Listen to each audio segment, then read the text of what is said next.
Imagine surrounding yourself with incredible women who've overcome challenges, they've rebounded after failures and disappointments, and women who are not afraid to shine their brilliance to make a mark in the world.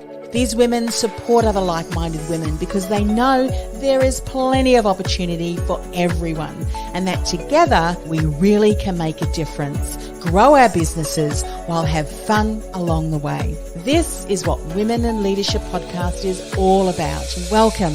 I'm your host, Anne-Marie Cross. Grab a cup of your favourite beverage, pull up a chair, and let's get this conversation started.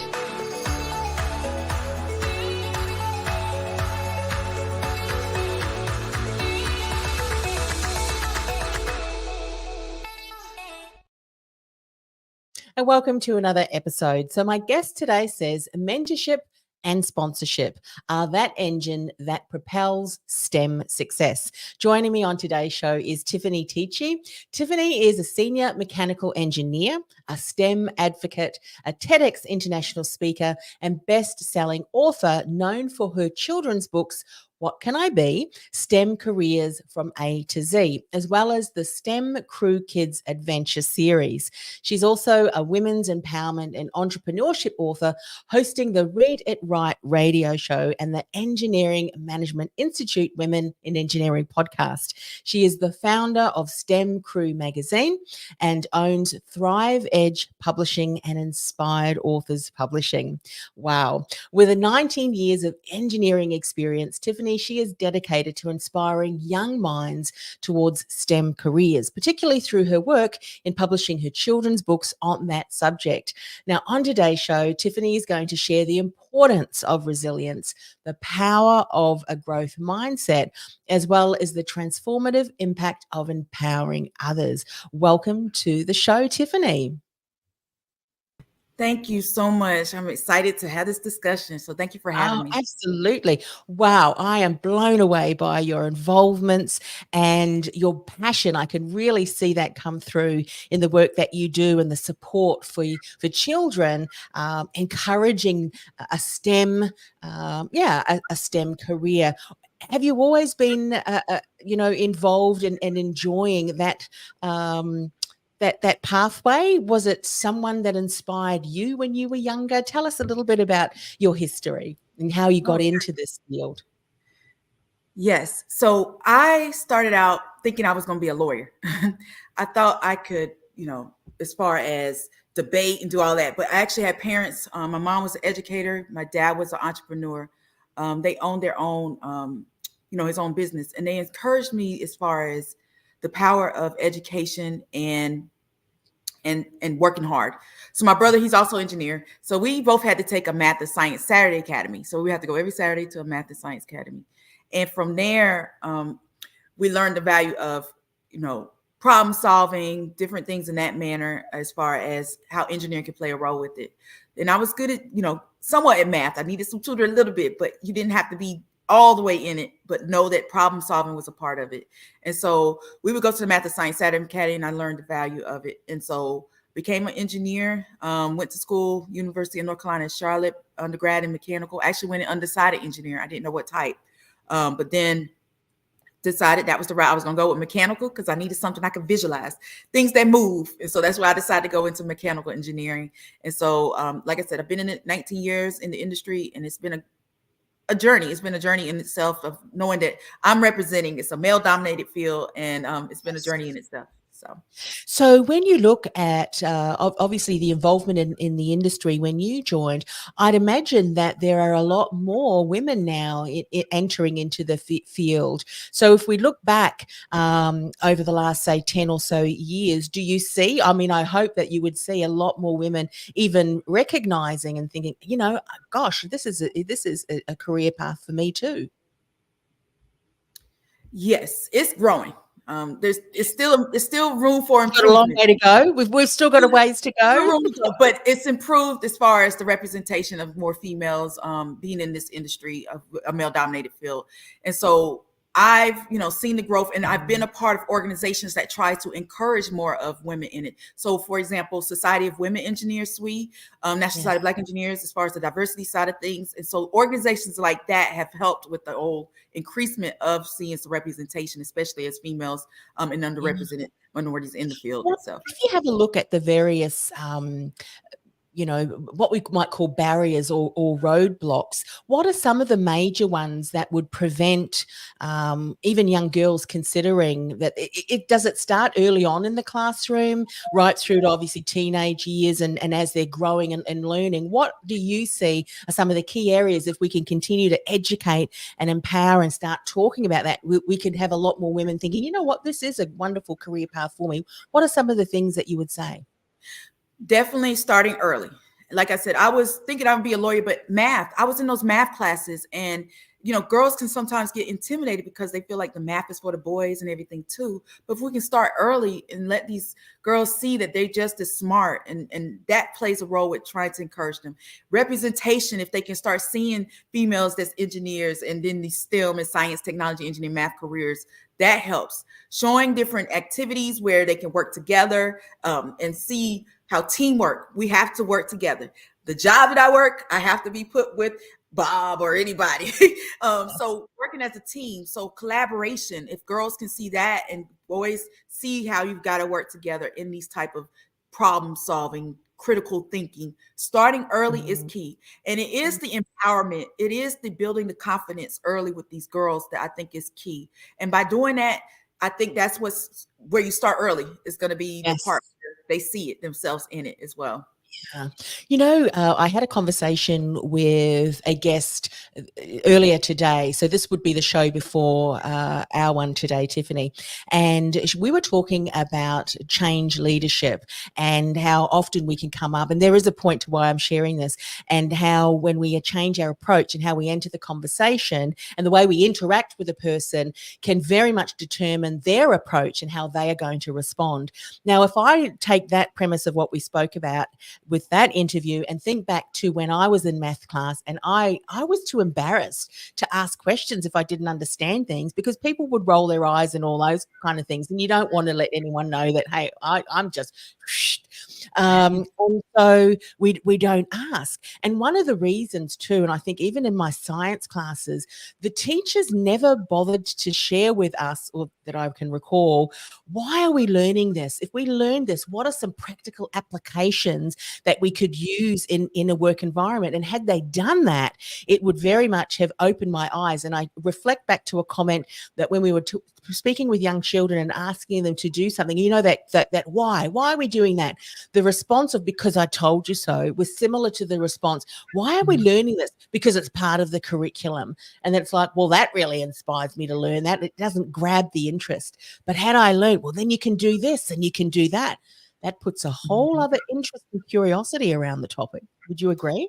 I agree. I mean, that's the biggest piece is, you tell them do it, but having those curiosity early on, like you have those kids that's asking questions, but then you have those that might not be asking as much questions. And it's like, pick their brains, start seeing and see the different opportunities that they can see themselves in these different things. And I think the hands-on activities is a great way for them to see themselves doing the activities, the problem solving, the asking questions. Okay, so why did this happen? So it's now allowing them to start thinking, okay, well, it happened because of this. Why didn't it work? Because sometimes they had to learn, it might not work the first time, but what do you got to do to test it out? And that's a part of life. And so they're learning life skills as well in the process, and how everyday things that we do, you can also do it from a hands-on activity for kids to learn earlier on, and they can learn the purpose of it. Doing the different hands-on activities is a great way for them to see themselves doing it and seeing how it can play a role with everyday materials, using that. I've done examples of doing one in the hands-on straws and marshmallows. Create the tallest tower with just the material you have. These are the resources you have. Who can do it in a certain amount of time? And challenging them and challenging their mind, I think, plays a role with for them to see themselves in the purpose of what you're doing as well. Yeah, absolutely. You know, one of the interesting conversations we've often had time and time again with women who have entered into male dominated industries and particularly teams, quite often those women who are really thriving and they've never really looked at, you know, that anybody even thought, oh well, here's a woman. But I remember one woman actually said when she entered the team, the men actually said to her, oh thank goodness, we have just longed to hear a women's perspective to the things that we're going through, because as men we bring a certain thought pattern and, you know, maybe some differences, but we would love to get a female perspective. How many conversations that I have heard from marketing through to engineering through to problem solving, when you get a balance at the table, the thought process is far more richer and in depth. Do you find that too? People are missing out if they don't Yes. allow both to the table, you know, that diversity to the table. And I love how you say that. My quote from Shirley Chisholm is, if they don't bring you a seat at the table, bring a folding chair. And so biggest piece is we have to make sure everybody's thought process, we cannot all think the same. It's something that we can all bring to the table that helps the work get done and job get done. I'll give you an example of how sometimes we as females, especially engineers, have walked into a room and a lot of times get mistaken as an admin. And it's no offense to admins, but it's like, okay, I've got this degree, like as far as just as competent and earned it. And so I've had those opportunities where I've had to try to let guys know when I've walked into a room, a conference room, and let them know, hey, no, I'm responsible engineer. Like, we're going to decide if we're going to use this equipment or not. And so sometimes we have to let them know. And sometimes they might not be conscious, that whole unconscious bias part of it. And so it's allowing them to see the value we bring to the table. And we all bring something to the table. And we shouldn't exclude the thought process in the way we go about doing things at the table as well. Yeah, so true. And, you know, our response to that can really make or break the rest of the relationships. And I think sometimes, you know, a bit of humor, a bit of sarcasm or a bit of humor there can just break the ice. I remember years ago, and I've shared this what happened, what I'm about to share many times. And I use it just as a bit of a, well, this, come up with something so that you have it in your sleeve, so that you don't have to be offended. You don't have to cause this awkward, you know, situation, and everyone can have a bit of a chuckle and move on. And I remember I was only young at the time, but I was the admin person, and we had a new person come in, a sales manager who came from a large organization to a small organization, and he did not realize that not every telephone call had to go through one person. And so when he said, can you get me so-and-so on the phone, I just looked at him and I go, oh, has your dialing finger gone on strike? And it was a bit of he stopped, we laughed at one another, and I said, you can actually make your own phone calls. We don't need to drag or log. And it wasn't an awkward situation where I got offended. I just, you know, and it's our response too. We can either feed negativity or we just move on and just share our brilliance. What would you say to that? I agree. I mean, that's the biggest piece of, you got to be able to know that we're all trying to get the job done. And just the big piece is, how can we work as a team? That whole teamwork and working together is key. And I think that's the biggest piece we have to learn when we're trying to get stuff done.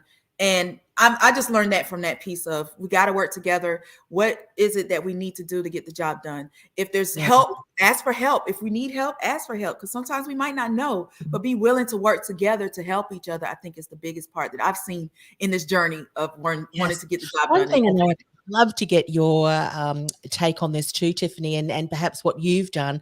And you touched on it just earlier, that when we do enter into an industry that has primarily been very much male dominated, and they may not yet be aware of different styles and approaches that women bring, what women inadvertently do, or sometimes they just do this because they think, look, this is the only way they can fit in, they put on a mask. But then that really stifles some of the unique and what I call unique and uncopyable skills and strengths that you build to the table, bring to the table. So if you're trying to hide that to become something and someone that you're not bringing the best of you. So how have you approached that? Have you had that happen to you? And what have you done to give yourself permission to be the best version of you, no matter what team you're on or project you're working on?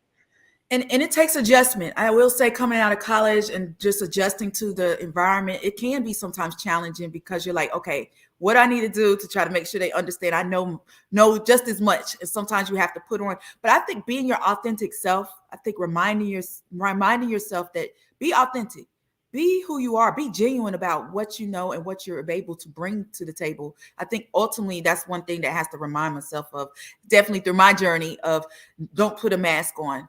Be honest and be with integrity. That's the biggest piece too, as well as be authentic in the work that you do. Because I will say, with the industry I'm in, dealing with safety and integrity. All of that plays a role with the work that I do. We always talk about safety, so we have to make sure that we are being genuine, authentic, being, worth the work that we're doing and not lying, and being. We talk, and there's a such thing as code switching and having to turn it off and on, from home to here. But sometimes it's okay for them to know this is who you are and you bring some uniqueness to the table. And I think that's the biggest piece. But being authentic, being genuine, and being honest, I think that's the biggest piece when you're working with others. And it helps build relationships as well as positive relationships. And I'm not about the negativity too, because sometimes that can be challenging, and sometimes on days, but be reminded that we're all there to get the job done, I think is the biggest piece. Yeah, so true. You spoke about authenticity and integrity, and one of the resources that I keep my finger on the pulse just to see what's happening around the world is Edelman. They're a communication consultants. And what they do is every year they do an annual study to test and to just observe what constitutes trust. Different countries, different levels of people, and it's interesting to see how the evolution of trust develops and shifts depending on what's happening in the world. Because of what's been happening, we have become far more skeptical, less trusting, particularly for, different organizations, associations, and so forth. But what has become apparent is people are far more skeptical, and they want authenticity and relevance. And that not only from an organization's point of view, but also within a team, because we can see right through BS, can't we, when someone is not being authentic. So that is so important, isn't it? Yeah. Yeah, I agree. I mean, when somebody's being genuine and honest, when somebody's making up stuff, I'm like, that's not even, just stop. So it's interesting to see how people, maneuver their ways of going about getting things done. And you just have to realize, okay, you got to be authentic. You got to be genuine about the work that you do, because the true colors come out. It eventually, what's done in the dark will come to light. And so you want to make sure that your integrity, your reputation, all of that, and your perception, people perceive things early, but what are you doing to make sure that you are building your integrity and being right about things is important, and building that trust. And that's where trust and relationships are built as well. And so, yes, definitely be yourself in it as well. Reputation is key, isn't it? It can take years to develop, and unfortunately it can be shot down overnight, depending again on actions and reactions and so forth. So that is so important. Something else that's so important, I want to dive into this as well. There's been snippets of that which you've shared today, but you say that resilience is really important. Share a little bit about some of the insights, maybe things that you've learned along the way that we can pass on to other women, or even younger women who perhaps are entering into STEM. Yes, resilience is key. It's all of us have it in us. We all deal with, they talk about the whole setbacks are just ways of comebacks, just being able to know that you can come back regardless of whatever obstacles you may go through. All of us have to overcome something. Nothing's perfect as far as being able to live life, and you're going to live life. And what do you do to get yourself back up? I've dealt with the loss of a father. It's going on 17 years, but he got to see me up to 25 years. I was established and all of that. So we deal with loss. I've dealt with a layoff. I've dealt with being laid off. You never know. But thank goodness I was able to come back and get the same job, got the same positions as far as trying to back with the company. It was in the work, but I had to relocate. It was a mindset shift. I was complacent with where I was, and getting out of that mindset helps the process as far as resilience as well. Not being complacent. I had to learn that. One of the recruiters was like, your resume is great, But until you decide you want to move or go outside, you're going to be still stuck where you are. And that was one of those pivotal moments where you're right. And then I was able to get my job back, but I had to relocate. And so, just having the mindset, the resilience, knowing that things happen, but how do you overcome it? How do you take the, pivot? You might have to pivot, and it's okay. And show grace. I had to learn to show grace now more than ever through, the pandemic is shown a lot as far as things that we've had to overcome. So show grace to yourself, show grace to others. I think that's a part of the whole resiliency part of things too. So it's always a learning process daily, but resilience is in us, and you're going to have to overcome something, and just know you are worth it and it will happen, but you got to be able to be willing to take on the next step and not be complacent. Yes. I mean, we could unpack and have a whole show on what you just spoke about, but that's so important because things happen, don't they? Circumstances change, as you said. But one of the key things was having the ability to change and be willing to change your mindset, your beliefs around certain things. Would you say that when you look back on the times where you did need to change and where you developed resilience, the things that were a challenge now have actually built the character in you that has become a strong foundation? It's continued to grow and grow and grow. When we look at it that way, we can actually grow from strength to strength to strength, and you become far more resilient. And I share that because sometimes what we can do, if a circumstance, a situation happens to us, we've got two choices. We can either let it become a barrier and a block and continue to be very spiteful around it. And yes, it was a terrible thing, but how we grow through that is going to depend on our attitudes to how we see that and whether we're going to learn and grow. Would you agree? Was that important to you? Yeah, it's all about growth. I was telling someone that, you've got to constantly learn. It's always a learning lesson. Despite any of the challenges you might have, there's some learning process or learning aspect that comes out of it. So I take the negatives and everything and say, okay, how can I grow from this? And the feedback, being open to constructive feedback and, criticism is important too, because there's always room for growth. And I think sometimes you have to hear what can you improve on. And I think that's the key part that we have to think about when it comes to the growth mindset and the resiliency and everything too. Knowing that you're going to constantly learn and be willing to be open-minded, I think is the piece that needs to be a part of it too. Would you also say, when you're looking at the industry that you're in, I mean, you might come up with an idea and then you test it and it doesn't work. And then you've got to try different ways. There's got to be a way. We've just got to find out what that is. That being in an industry that encourages that and requires that, when you look at how can I approach that into my personal life and as you say, your mindset, is that something that in the industry is continued to be trained? And did you realize that you would actually be using that personally, some of the principles that you were probably taught in engineering to mindset, were you aware of it at the time, or was that kind of an aha down the track? Down the track. I mean, I didn't know what I was walking into, but when you learn, we did have to learn, okay, with engineering, there is a whole design process. There's a whole, you're imagining, you're thinking, you're writing it down, you're brainstorming what it can do, but then you implement it and then you test it out. If it didn't work, what can we do to improve upon it? So there is a whole design process that we have to go through when it comes to the engineering design process, I will say, but you can apply that to life. I mean, we deal with things in life.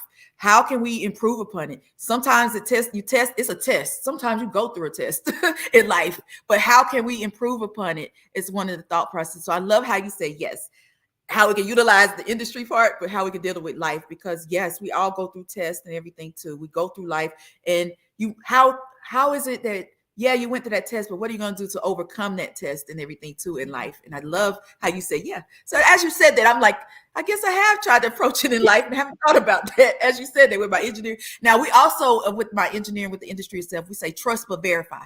I don't know if it's ingrained in us, but that is something we have to also do in trust but verify. So yes, people can tell us different things, but we have to trust but verify and make sure it is what it says, because we are liable when it comes to the work that we do. And so trust but verify is another theme or something we've been taught. And so in Mm. life, you can trust but verify. You might have people you might not associate with, but trust but verify in the relationships. How are you building relationships? I think is important too. With the Yeah. people that comes to you, because a lot of people come and they might not be for you, and I've learned that in the process too of life. But there's seasons, reasons. They talk about all that time frame and everything too. So So true. And I'm glad we're talking about this because I know that, particularly over the last 3 or 4 years, there have been many people that have been out of a role, that have been laid off. And so often we hear, well, there is no choice. There's no moving forward from this. But there's always hope, and there's always a different path forward. As you said, you needed to change some of your mindset around, well, I need to move.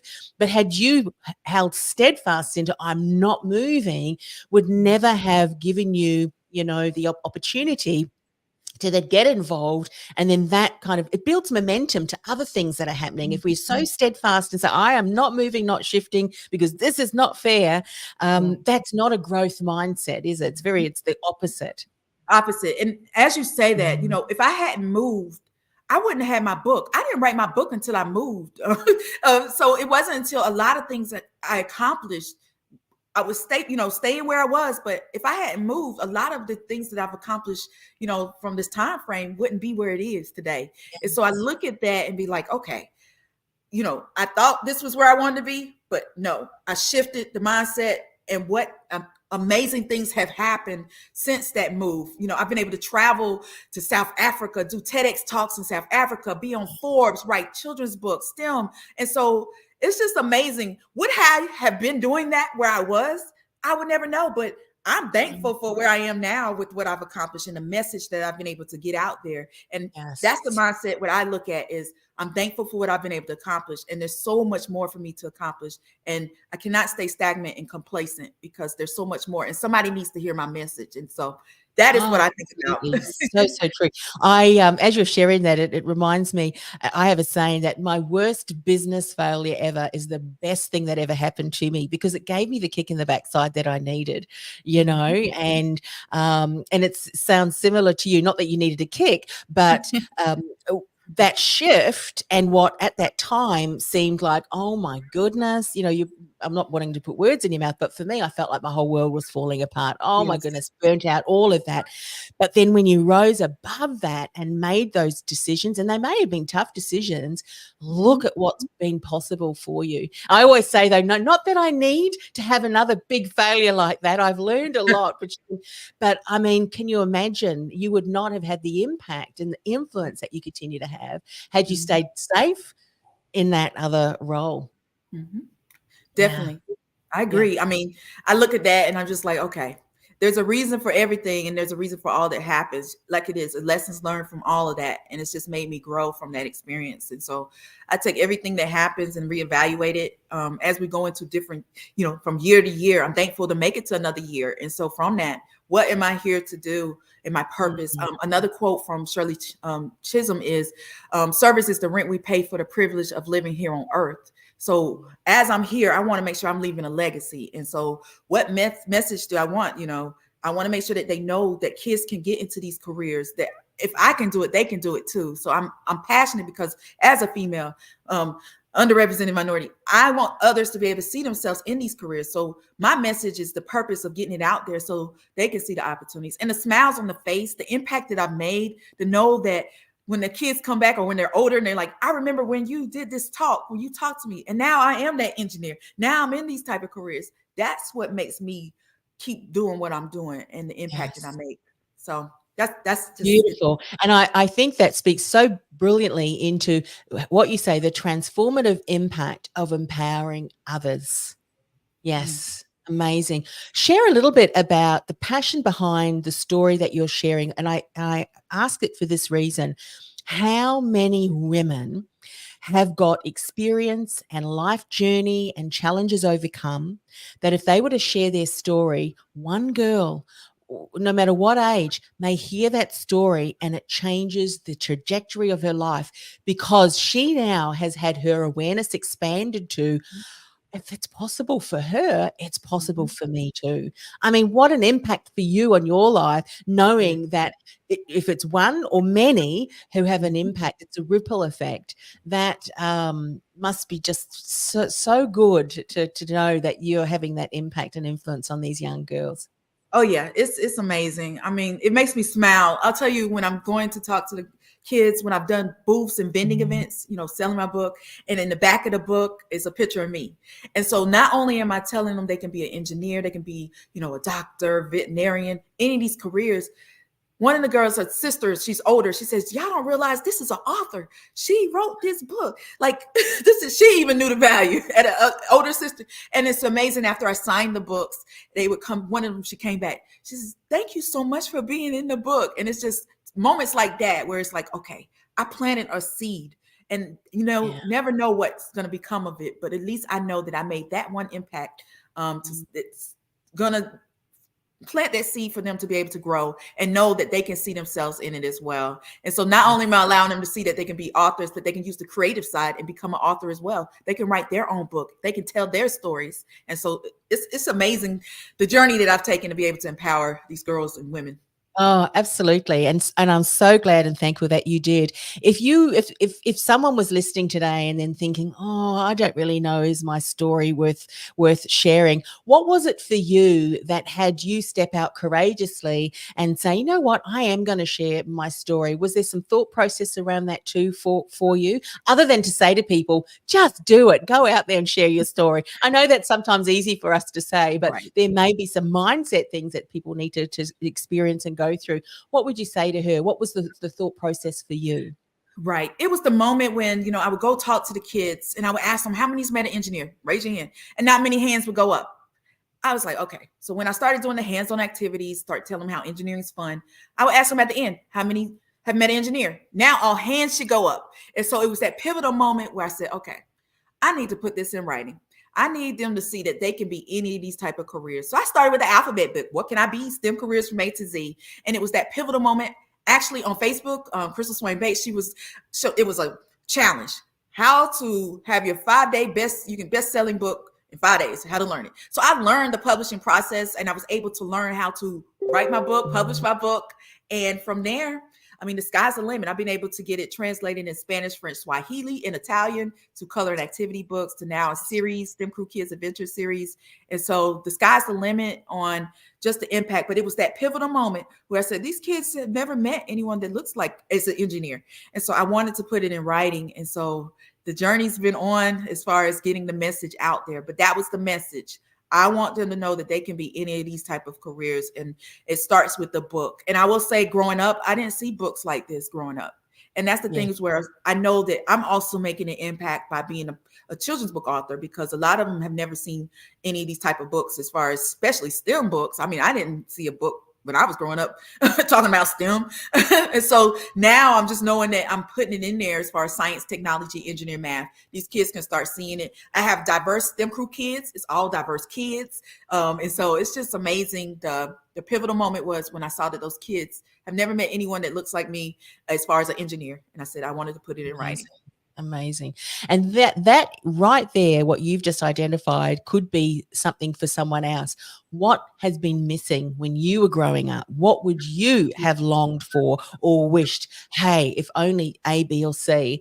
Well, maybe that A, B, or C is the path in which you now travel and walk and share your Right. content. And I mean, even if it's just one, because that one you never know, you might have encouraged someone who enters STEM, who changes through their, expertise and their thought process, a huge issue in the work. You just don't know what that person will end up doing, And and yeah. yeah, and with that, I not only now writing children's book, but I also am a publishing consultant. Now I want others in professional careers to do the same thing that I did. Take your career and turn it into a children's book. Tell your story so they can learn about your career. So I became a publishing consultant to help other professionals in the industries be able to turn their career, do just like I did, and put it into a children's book. So I want to see more children's book authors, because these kids, let's start early, but take your profession and let Goodness others. knows they need it, because there's a lot of rubbish in the children's book section that's coming in. It lets empower and inspire what's possible for them, particularly for their career paths. It's wonderful to hear, because you can really see you've got that educator who was your mother, I think you said, Yes, and my the mom said, engineer you had. You can see them both coming through, and there's a saying, and I can't remember who said this, but everything is figure outable. You can figure something out. If you don't know something, go and learn it. And as you said, you learn how to publish, and now you're now educating others to do that as well. Yeah, as you said, the sky's the limit. We're only limited by what we think is possible and what we can do. And oh my goodness, I've just so enjoyed today's conversation, Tiffani. How can people reach out and find out more about what you do, and perhaps how they can work with you and be mentored by you to perhaps publish a book? What's the best way for them to do that? The best way is, and I have free goodies. I have some free goodies. Is to go to www.stemistheway.com, and you can get 10 STEM scholarships and organizations ebook. So I've looked and researched various organizations for your kids to be able to get them exposed to the different organizations, scholarships as well. And then, as far as if you're interested in publishing and learning about children's books and getting yourself a children's book, go to www.publishtherightbook.com. So www.stemistheway.com, get your kids exposed. And then if you want to become a children's book author, www.publishtherightbook.com.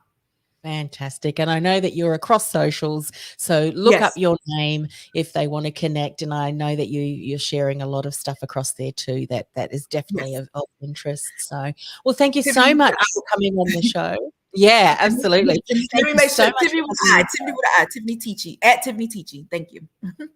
Awesome. Fantastic. And thank you also too for your resilience, and through that resilience, not only bouncing back, but absolutely thriving yourself and helping others to thrive as well. When they start to consider, opportunities that they may never have thought was possible for them. So thank you. Thank you. I appreciate it. Thanks for the opportunity. This has been great. You are welcome.